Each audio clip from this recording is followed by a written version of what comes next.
Everybody, this is Louis Amorosi with the Master Key, and this is Gina Rankin. all right, guys. So, on our last episode, we talked about our we talked about bankruptcies and the importance. The first stages on how to remove those bankruptcies, and we finished off that segment saying that we were going to lead up to this one, talking about ways of handling your financial profile before even considering a bankruptcy to begin with, right? Or filing bankruptcy. So, Gina, I know that we touched base on the importance of credit utilization, right? Debt to credit utilization, which is DTC. Very, very important. It's the second most important component when it comes to your credit rating. So, do you want to touch base a little bit on DTC, debt to credit utilization for the audience? Yeah, this was one. We said we were going to break down those things that you were talking about last week, and in doing so, we felt that this tied right into the bankruptcy topics that we were talking about, and that we would use that utilization to tie into bankruptcy, because that is usually one of the biggest things that lead towards bankruptcy, is starting to the bills get out of control. You start to especially with COVID, people relied more and more on their credit cards, because everybody was out of work. Of course. And then coming out of COVID, people started to get back to work, but then that credit card debt was so high, it became very hard to get that down. You had other things you had to pay for. We were just talking this morning about groceries, like that, and at the time, gas and groceries and everything's risen. And so trying to pay for the things that are immediate living costs, paying down credit cards is becoming almost the last thing that people can do. And so utilization is a big topic, and that's leading people more and more and more to bankruptcy. And so one thing that we talked a little bit last week about what we were taught as kids, and you and I come from a different background, but one thing I don't think anybody really was taught, because we were taught to, you get the statement, you pay it before the due date, and that's how you pay your bills. One of the things that we've started to steer clients towards to help pay down utilization, but also get your credit score down, is paying it in the statement through from and through dates. So Before you get into how to do that, right? And a nice trick for the general public on how to obviously navigate around that statement or credit card balance per se, right? That you hold with that specific card. I want to be able to clear the air a little bit for the audience that doesn't know, because I encounter a lot of people that don't know what utilization is, right? yeah, They have a credit card or two or three credit cards, and they're like, okay, cool, this is my limit, and this is my balance. Now I know to swipe if my balance is low, and I know not to swipe if I've maxed out my credit card, right? So just to the general public, very quickly before Gina gets into a nice little method that we use personally on our own credit cards, and it helps us out tremendously. But what is credit card utilization, right? So credit card utilization is very simple. First and foremost, it's the second most important component.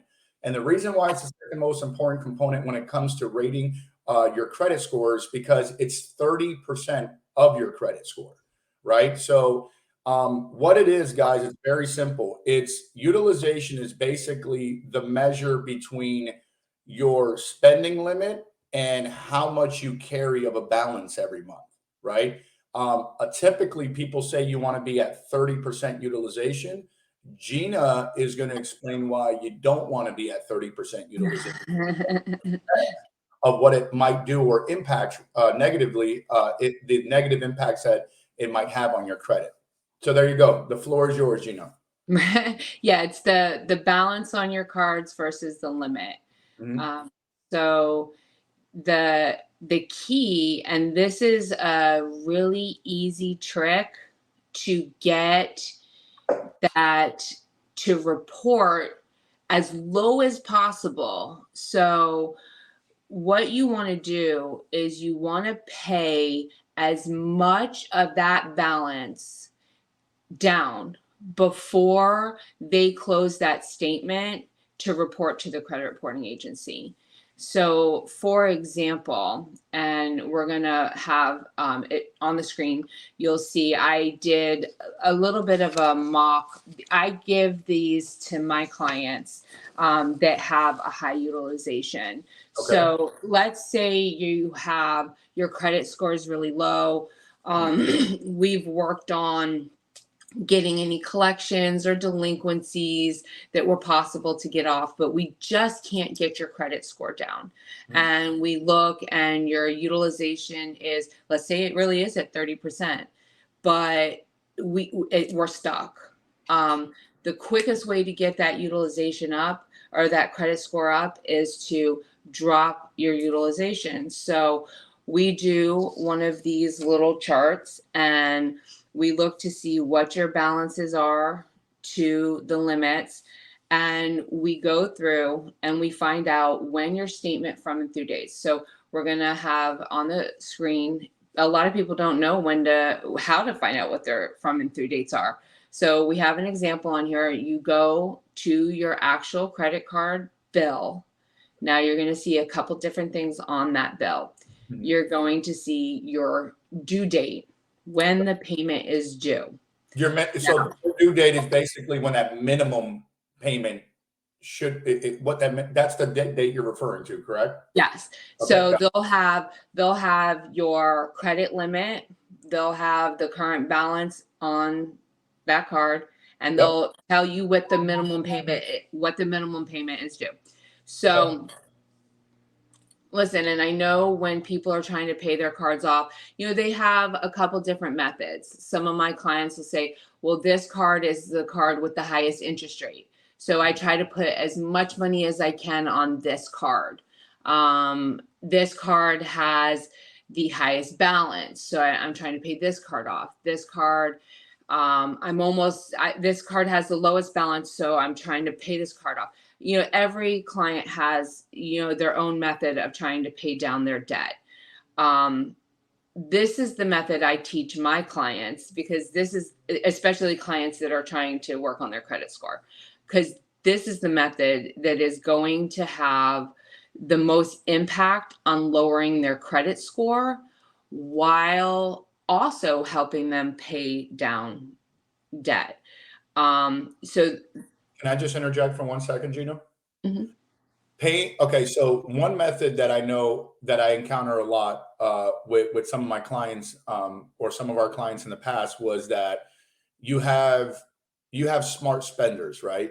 They swipe, just to piggyback on what you just said, you swipe your favorite rewards cash for cash back on groceries, or you use that credit card for online shopping and cultivate more travel miles, right? And this is fine, right? A lot of people they utilize their credit cards just for that reward, that reward back, the points, right? Or whatever the case is. Using your credit card more like a debit card is a key to that specific strategy, because you're swiping your credit card and then you're right after that paying it back through your debit, right? Or through funds outside of utilizing the credit. This way they get two additional benefits, right? One, they lower their overall credit usage on that credit card by simply paying it right away. And second, they avoid paying interest. Now, Gina, how important is that interest? How important is it to avoid paying interest, rather? Because the average credit card interest rate is what nowadays? 17, 18, 19%? I mean, it depends, because once you're in a situation where your fighting to pay off your cards, right? The interest rate, if you're paying your cards off every month, then you may not be dealing with that interest rate. I know, some cards are at 28%. So it's crazy. You're not even able to pay them off because the interest rate's crazy. You've been making just the minimum payments. So it can be really tough if you're at a point where you've maxed out your cards. Gotcha. And so at that point, I don't think that it's at a toss on why you're using your cards, if it's because of trying to get points and stuff, or if at this point you're just trying to get the cards down. And it might be time to rein in, maybe just use one card until you can get the debt down. So it's, you're kind of at a tough point. And, at that point, it depends on what you could pay, because I also sit down and I do the whole budget. Like, what is your debt? What is the payments? What is your real life living cost? And how much are you getting paid every week that can go towards paying everything? And sometimes I kind of encourage my clients to make 2 payments, put credit cards. But this method that I do also shows you when you can pay these credit cards, because a lot of them you'll start to see, like in my example, 2 cards are due on the 25th. One card would be a payment on the 8th, and one card would be a payment on the 16th. It starts to show you. But if I actually showed you what the due date of these cards are, they're all about the same due date. So it breaks it up differently what the pay date is to pay the utilization off before it even reports to the credit reporting agency. Which is also known as your reporting or closing date, correct? Correct. And you see that on the bill, on your statement. You have your due date, which is the statement has already closed. So this is how it works. You could spend all the money you want on your credit card. You could max that credit card out, right? Then, for example, let's just take Discover on the example. Discover has a $5,000 credit limit. I could spend all the way up to $5,000 from 10/28 to 11/27. I could spend as much money as I wanted to on that card. On 11/27, they're going to close that statement in order to send me the bill. Now, the actual bill for that card isn't due until I think about 12/16, something like that. However, I want to set up my automatic revolving payments to pay on 11/25. I always want to make sure the payment is in process in case it's the weekend or something. I always set it up 2 days before the closing date. Now, in my case, I usually pay off the entire balance, whatever it is I spent. But in someone's case where they're paying utilization, if I'm working with my clients, I tell them, you want to pay as much as you can towards that card. Then don't use that card again for 2 days. And then on 11/28, you can start using that card again. Got it. So it's important to know when you're due dated. Now, let me ask you a question. A lot of people can't read a statement. Like, we'll laugh about this, but a lot of people they're not used to reading statements, right? They just go onto an app, right? So year 2020, well, 2 weeks away from 2000, 3 weeks away from 2023. And they'll just sit up there, download the app when they get the credit card, and they'll just pay the bare minimum when it's due, right? But as far as reading a paper statement, I think people throughout the years have become disconnected from that. Not because, and again, this all plays into financial literacy, right? Knowing the little loopholes, not because they want to, but because that's what's, it's never been taught differently to them, right? So Right. what you're saying, for example, I have a credit card that's due, like my American Express, it's due on the 27th of every month, right? Right. However, its closing date, its reporting date is not until 4 days after. So would you recommend me making my minimum payment, right, on its due date, and then right before that card closes and reports to pay off the remaining balance of what's left to get myself to a respectable utilization rate if I'm over 30%, right? In this case, we always tell you and myself, always tell our clients to keep that utilization rate lower than 10%, Right.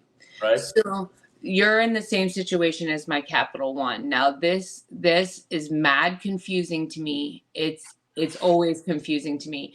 My due date for the card, right, is the 22nd of the Mhm. month, but my close date is the 27th. So right now, After.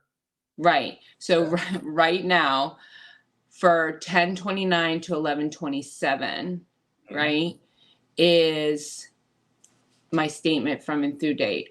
But that bill for November isn't due until December 22nd. Mhm. Got it. So, right. So they actually give you like 3 weeks, almost a whole month to pay your That's bill. creditor. Right. Because every creditor is different.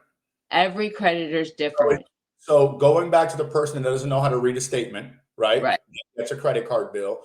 You're saying it's extremely important to call each creditor up, find out You exactly. don't have to call the creditor and see. This is where I see, okay, so I see a lot of people posting on their Facebooks and this and that, and they're like, call your creditor, call the credit card companies. And I'm thinking to myself, and see, and I do, and I clearly I do this for a living, you know what I'm saying? But I'm thinking to myself, I'm trying to put myself in the shoes of, of my mom or my sister, you know what I'm saying? Who has time to sit there and call all their credit card companies and be like, hey, can you tell me my from and through date and when I should pay my bill? Who has time for that? And so all you have to do is look at your statement, and it's going to say close date or statement date. Listen, if it's not even that, just look at the first date every month of when they start charging and the last date that they start charging. Or hey, message me. I'll Mhm. help you. You know what I mean? Like I'm always available to help anybody. My name, you can look my name up, Gina Rankin on Facebook. I will help you. Go to themasterkey.com or the Master Key on Facebook and shoot us a message. We'll be happy to help you. It can be a bit confusing. However, it's once you see it on the statement, one statement, you'll be able to spot it on the rest of your statements. You do not have to call your credit card company. You just have to get a piece of paper like the one that we're showing you on the screen and take a look at it. And you're just going to look at your statement from and through dates and set the bills up or manually pay the bills. Pay as much as you can. As much as you can. If you're trying to pay down your utilization, pay as much as you can and then spend less on that card the next month. Spend less, spend less, spend less. Pay as much as you can, spend less. And then eventually you will see that you're starting to get that utilization down. You're starting to get that utilization down. It's not an easy process, I know, but that's always my recommendation to my clients, and you'll see because you're getting the balance down before the close date. When they close it, it's going to show a significant decrease in a balance. And then the credit card company is going to go, oh, you're going to, if you have credit alerts, which I'm sure you do, every single credit card has you on some kind of credit monitoring system. You're going to start getting all these alerts. Good job. You lowered your utilization on this card, And so Now, another way they can obviously lower their credit card utilization is by obviously asking for a credit limit increase, right?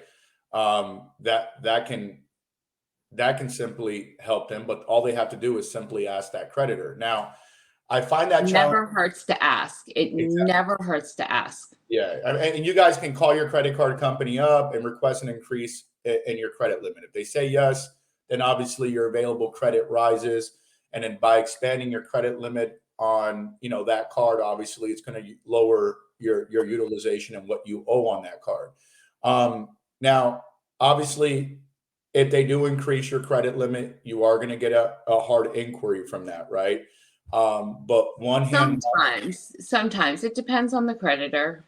depends on them, but little to no harm. It generally is little to no harm to ask for that credit limit, like you just said, right? You got to simply ask.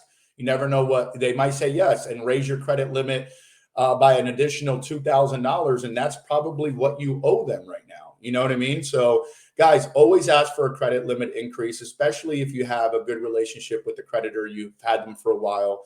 They tend to lean on your side when it comes to that. Now, do you recommend a client that has, let's say, a couple or a few credit cards, if there's a big purchase coming up, Gina, right? When I say a big purchase, guys, I'm talking about, I'm not talking about a $200-$300 purchase. I'm talking about, hey, look, I have some home remodeling that needs to get done, and I need to go buy all new appliances, right? It's a $3,000, $4,000 charge, let's just say. Do you recommend the client spread that expense out on multiple cards versus just paying it on one card? It depends. It depends on what cards they have. If you have a big expense coming up, I would, those are always good to do an in-house finance with no interest. So I would definitely take a look at getting your utilization down and your credit score up so that you could potentially qualify for a no interest finance in-house. That also would help your credit score.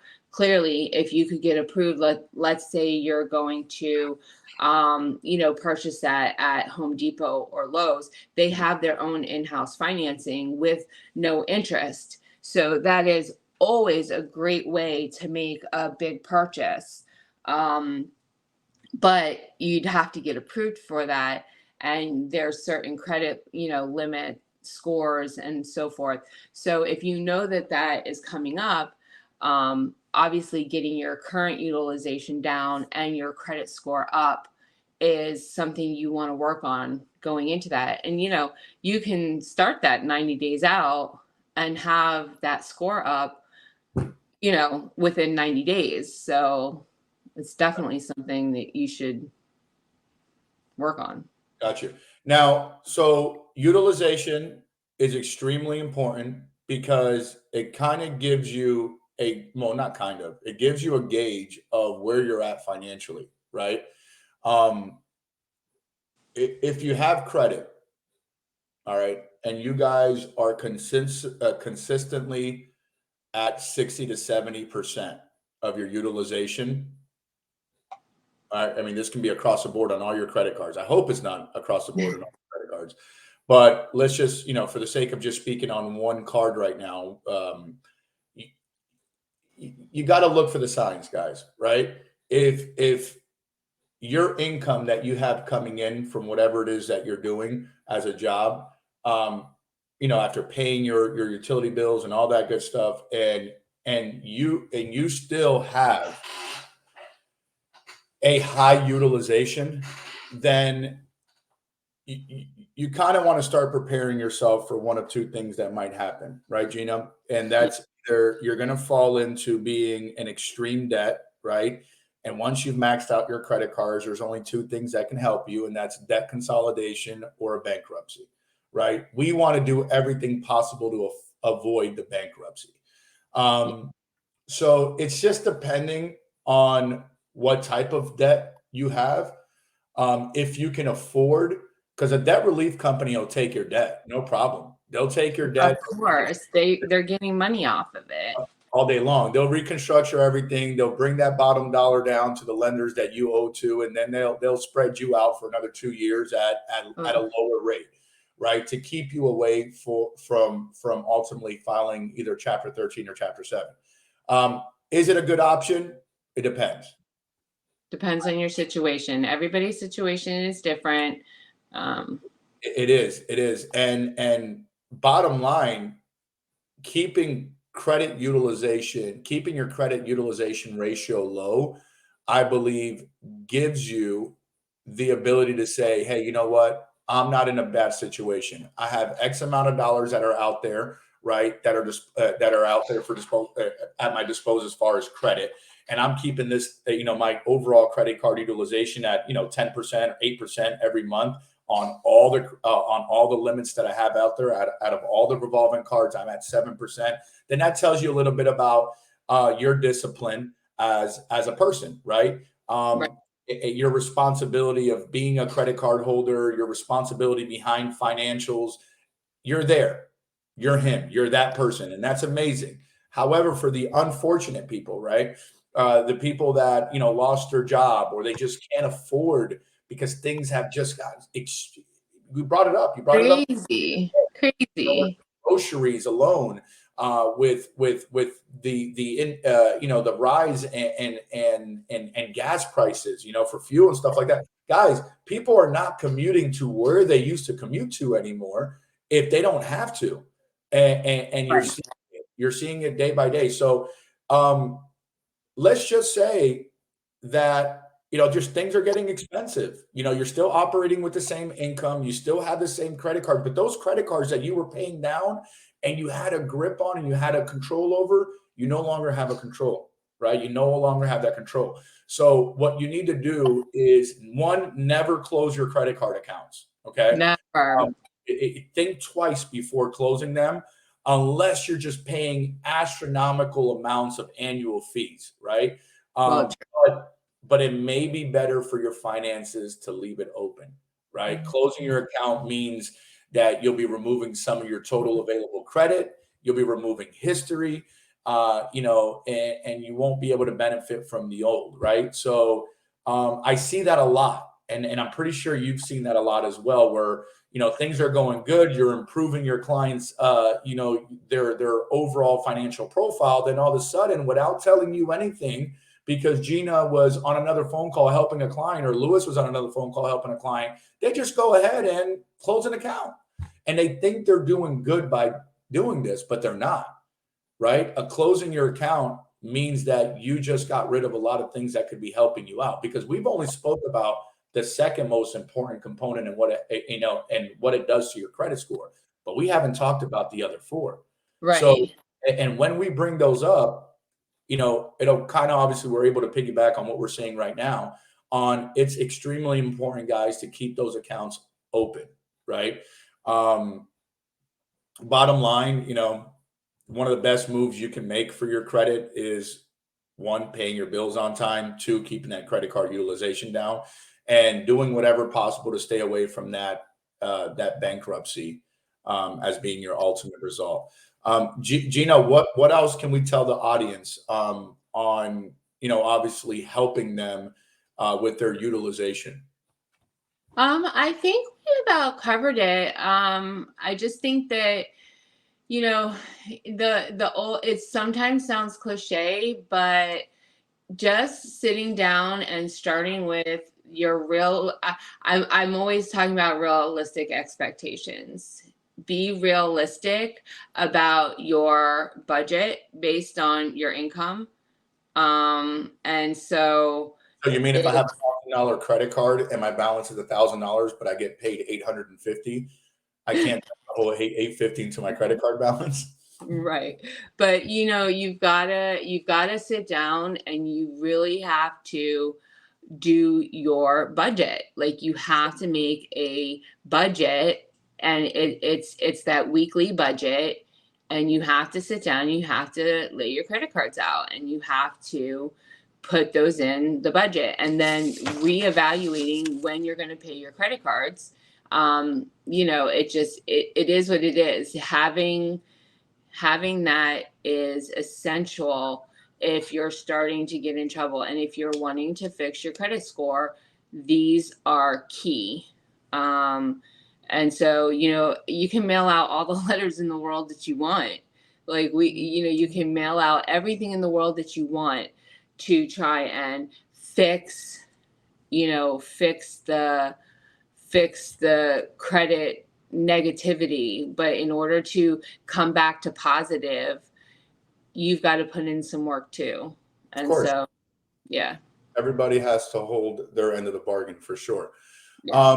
Anything else we want to cover with the audience? I know that obviously our part 3 on this subject, or our third video on this subject, our last 2 videos, we're going to get really into the steps that you have to take. We're going to discuss a little bit about how they can actually, file for their consumer report through LexisNexis, how to properly freeze that, what to wait for, because God knows how long it takes for LexisNexis to send out a letter, right?